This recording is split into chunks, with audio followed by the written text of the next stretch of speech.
Hi, good afternoon, everyone. Once again, my name is Miss Clarissa Espinosa, and I teach sixth grade reading and writing at Raúl Izaguirre Middle School.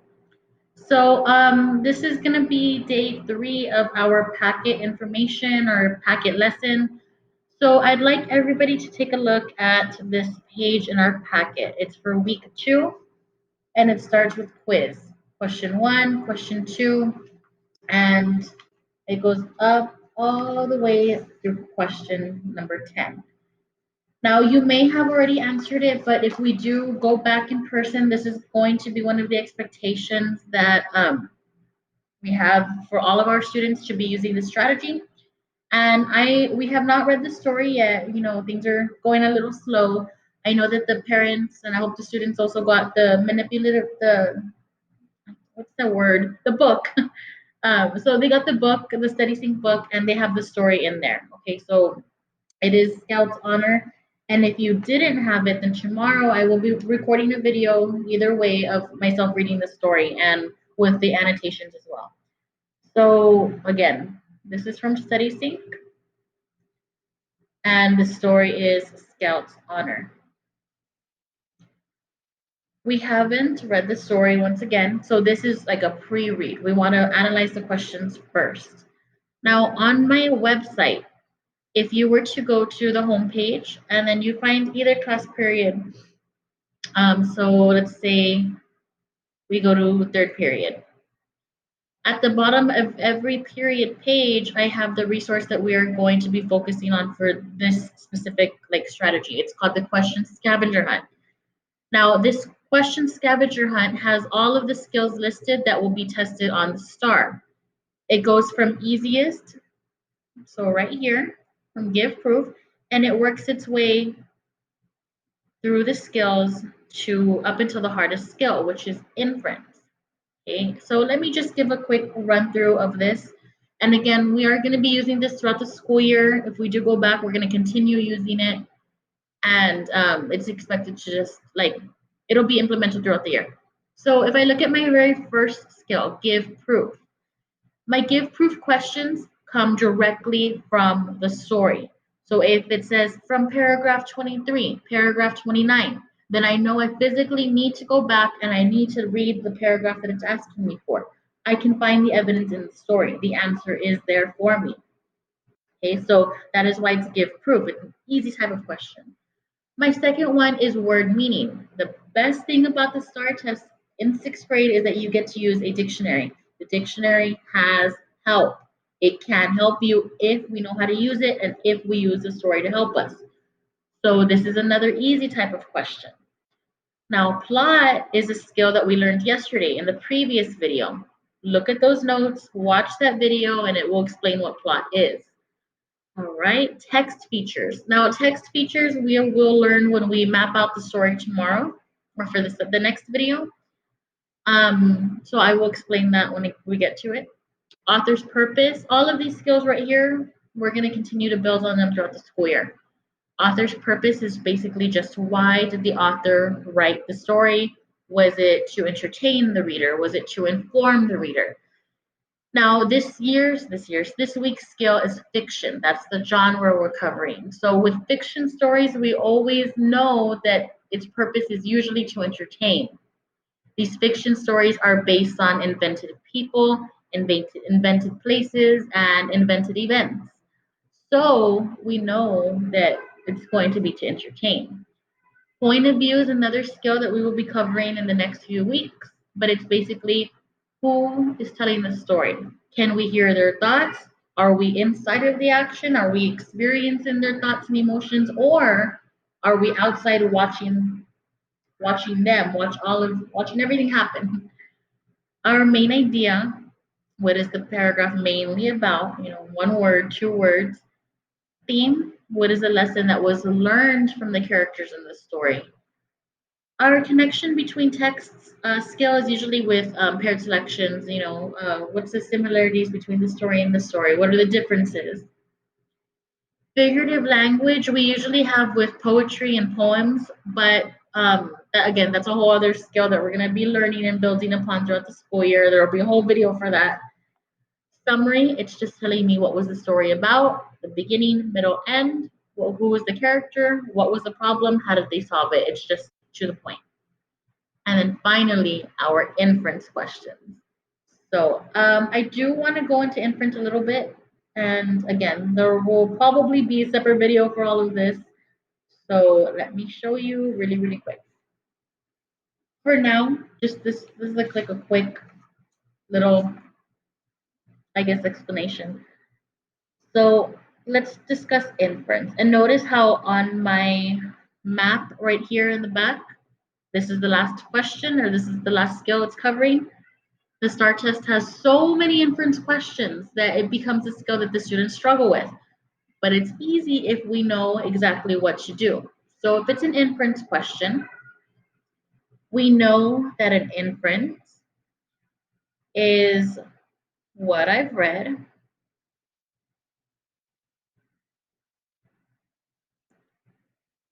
plus what I know.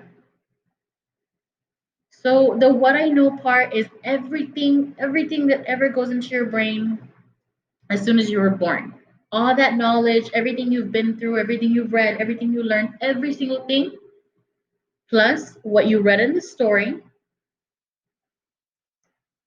is how you make an educated guess. You make a judgment. Okay, so I'm gonna write educated guess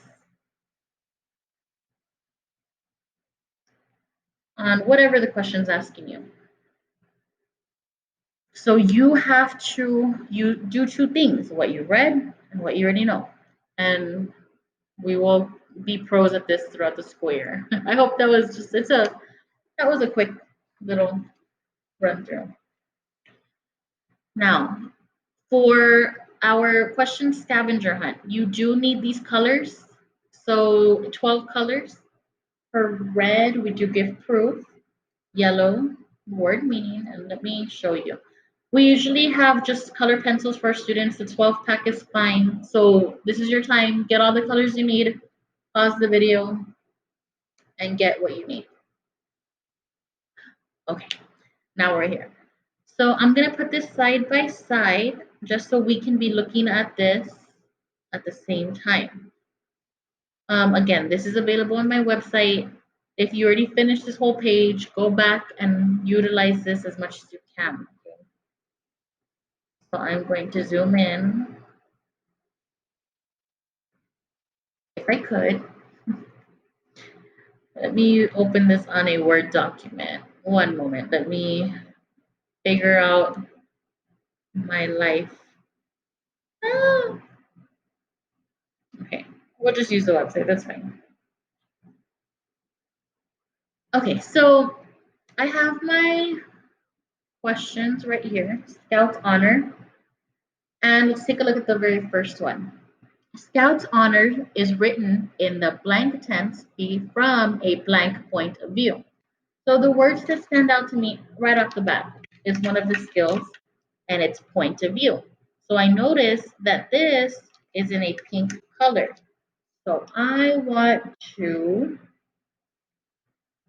box it in my pink, and I am going to write the skill on top, point of view. Point of view. Okay. And that's all I have to do. I'm not answering the questions yet. I haven't read the story. So I'm just mapping out my questions. Okay. Let's keep going. If I look here, which of the following best explains the boy's point of view in the passage below? Paragraph 29. There's three skills that I'm looking for here. If I notice that one of my words is already bolded, it's already dark. The word is best. So I would find that right there, the author is telling me, or the people that are writing these questions, they're telling me, look, all of these answer choices are great. They're awesome answers. What's the best one? So you have to use what you've read and what you already know through your own experiences to make an inference. So we discussed inference right now, and we know that the color is green. So I'm going to find my light green and I want to box in the word best. And I'm going to write the word inference on top. Inference, best explains. So my brain is triggering me to do two things. I'm going to put a little note here. You're going to read the text that it's telling you to do, plus think about what you already know. Please write this down.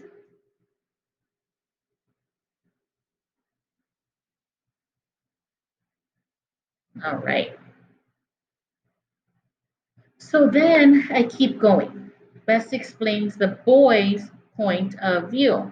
So there goes point of view again. Bust out your pink color and box it in. And same thing. I am going to write point of view.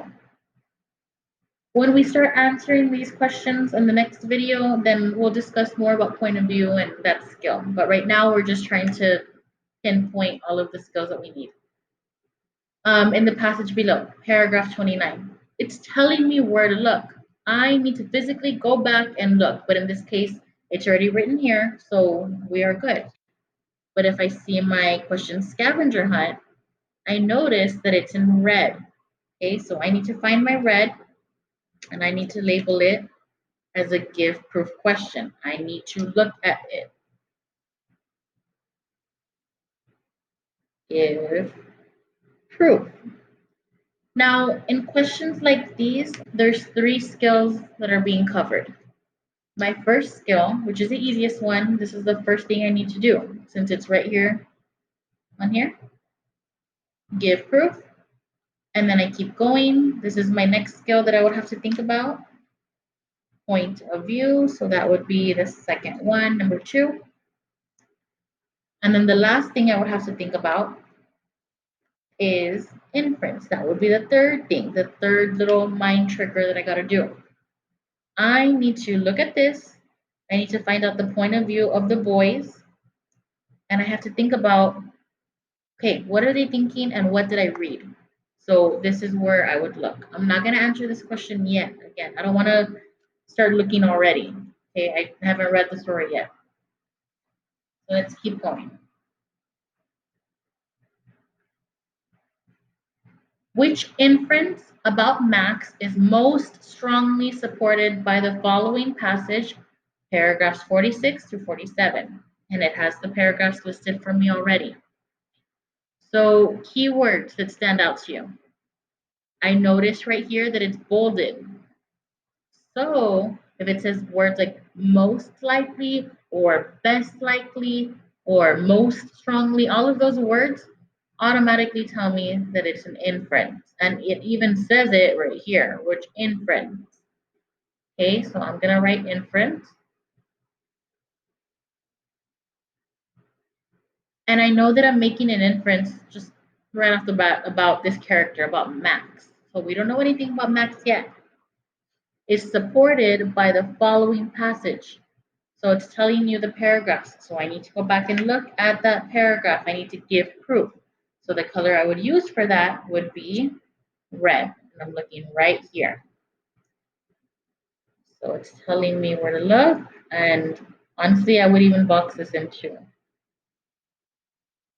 And again, right now we are just labeling the questions. It's not anything like super specific yet. We're going to get there. Give proof. And again, this is going from the easiest to the hardest. So give proof would be the first skill that I would do, the first thing I have to do, and my second one would be inference. Okay. My next question. So it says, let's see. You know what? I can even zoom in a little more. I didn't even realize it. My head is covering here. You should move me right here. Okay. So this says, Which of the following inferences is best supported by the passage below? Paragraph 77. Another word that stands out to you, best, and it's telling you the skill. It's an inference. So I need to make an inference, an educated guess, and I need to find proof for it. So what paragraph am I going to look at? 77, and I need to label it as red right here.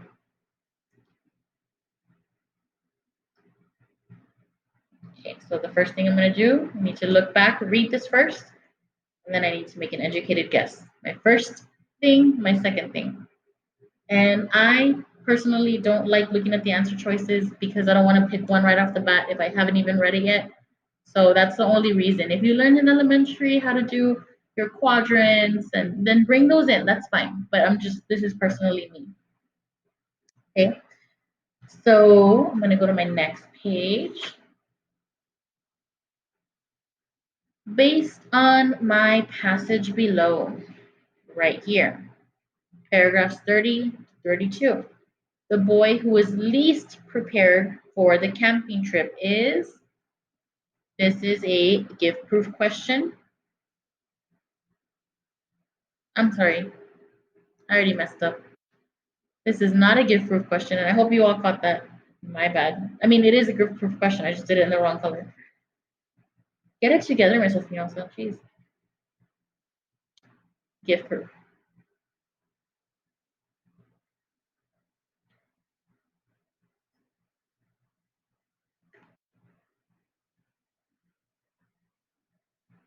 Take an educated guess, but even then, it should tell you here. But we'll find out. We'll get there. Question number 6. Which of the following passages most strongly supports the answer to question 5? So if I'm looking here, which of the following passages? I know that, one second.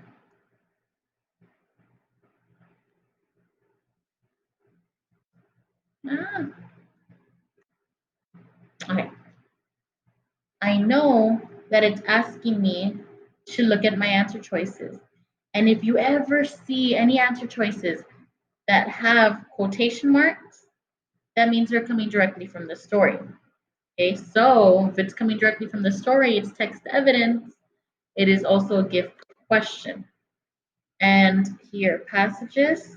And then just kind of like looking over here, I have my quotation marks, I have my quotation marks. All of these mean it's gift proof.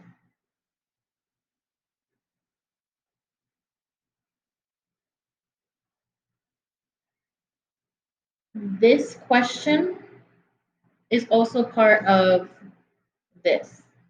So you need to use this to help you answer. And when we go through this together after we read, then we'll be able to obviously make the connection. Okay, and then of course, most strongly. So we have another inference question. Take my educated guess.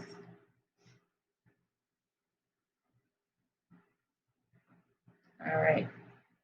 So we kind of see a pattern. Give proof, make an inference. Give proof, make an inference. A lot of these questions are basically the same. It goes from easy to hard.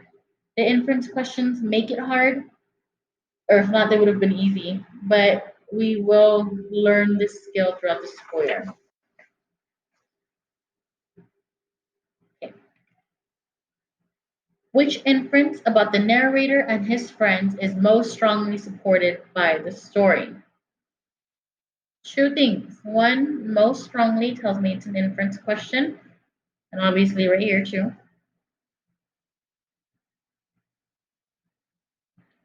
And then supported by the story. I need to go back and look at the story and find text evidence. It needs to be found in there in order to actually make my answer like plausible. So supported by the story makes it a give proof question. And again, the first skill I'm going to do, one, and then inference. Which of the following passages from the story best supports the inference from question number 7? So we have to take steps. These questions kind of make you take steps. You have to look back at the previous question. You need to do this. You need to do that. So just be really, really, really careful. So right here, best supports tells me it's an inference. I'm gonna cut this off. Oops.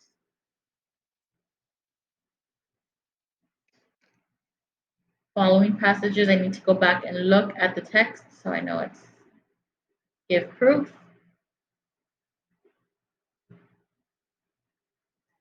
From question 7. So I would be going back and looking.